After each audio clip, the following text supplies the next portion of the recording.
अगर जनता दल का विलय नहीं हुआ तो वो विलीन हो जाएंगे, वो पार्टी इतिहास के पन्नों में सिमट जाएगी। सुंदर यादव का इतिहास बूथ लूटने का रहा है। इसके पहले भी इन्होंने ये बूथ लूटते रहे, बेला में हो या गया के अंदर। 7वें चरण की बहाली का क्या वो पता ही नहीं है। तो सारी बहालियां रुकी हुई हैं, और ये कोई 10 लाख तो क्या, ये लाख भी बहाली कर दें तो बहुत बड़ी बात होगी। देखिए, आज भारतीय जनता पार्टी जिस स्वरूप में है, इसको सींच कर यहाँ तक पहुँचाने में उनका बहुत बड़ा योगदान है। 1956 से लेकर अपनी मृत्यु तक वो एक निष्ठ होकर दिन रात पार्टी के लिए काम करते रहे, और हम सब लोग उन्हीं के बनाए हुए लोग हैं। आज भारतीय जनता पार्टी में हजारों ऐसे कार्यकर्ता होंगे जो उनके जीवन से प्रेरणा लेकर पार्टी का काम कर रहे हैं। तो आज उनकी पुण्यतिथि थी।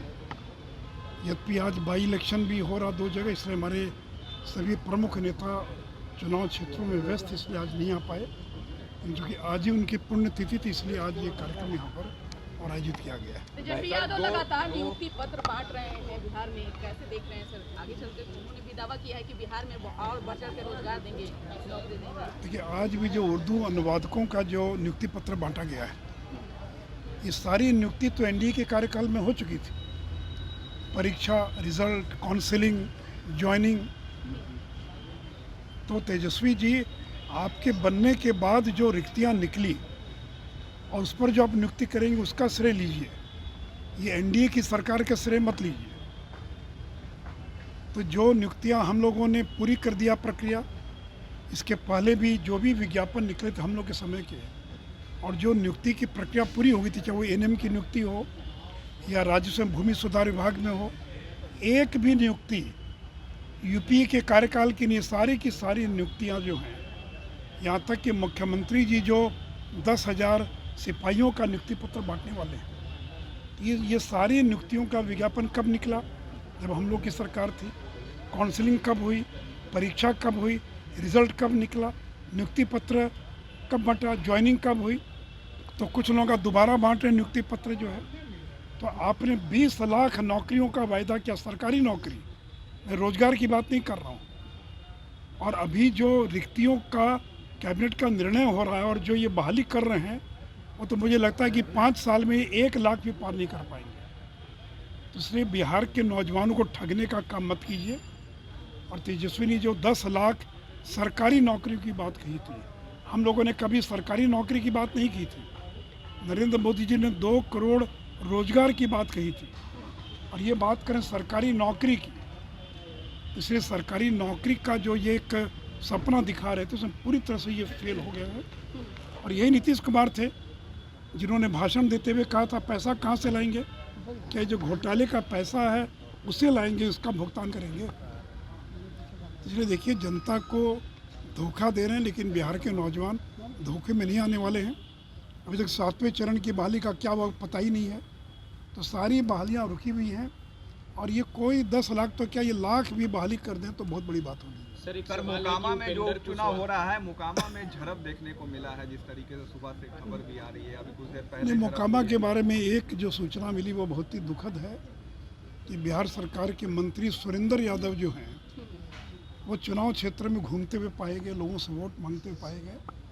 जबकि नियम है कि चुनाव के 48 घंटा पूर्व कोई भी बाहर का व्यक्ति चुनाव क्षेत्र में नहीं रह सकता, और वह भी एक मंत्री। ये सुरेंद्र यादव का इतिहास बूथ लूटने का रहा है।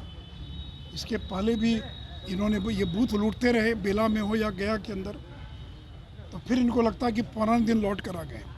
लेकिन देखिए, ये लाख जतन कर लें, सरकारी मशीनरी का दुरुपयोग कर लें, हेलीकॉप्टर से घूमकर प्रचार करें, दोनों क्षेत्र में जो अभी तक की रिपोर्ट हम लोग को मिल रही है, भारतीय जनता पार्टी गोपालगंज और मोकामा दोनों जगह इतिहास रचने जा रही है।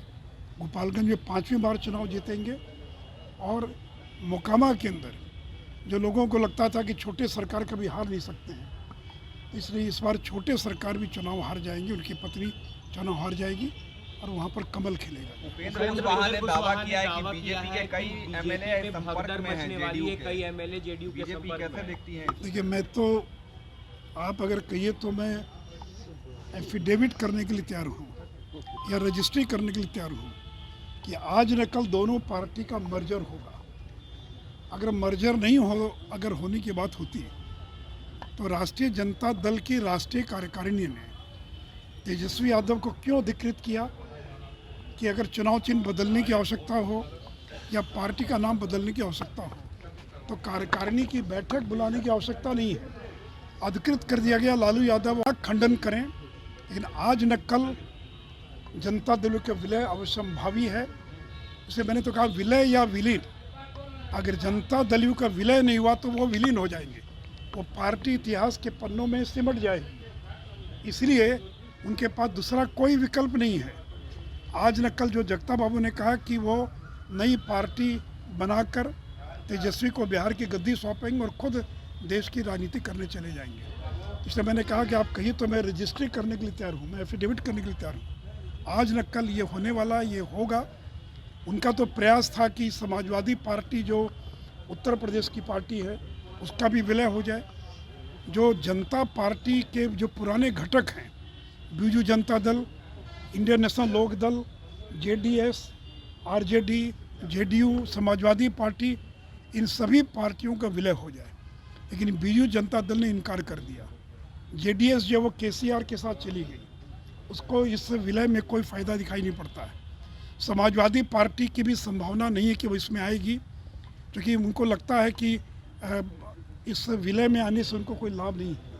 और नीतीश जी भूल गए क्या 2015 में भी उन्होंने विलय का प्रयास किया था। नीतीश जी बताएं कि मुलायम सिंह यादव के साथ उनकी क्या बातचीत हुई थी।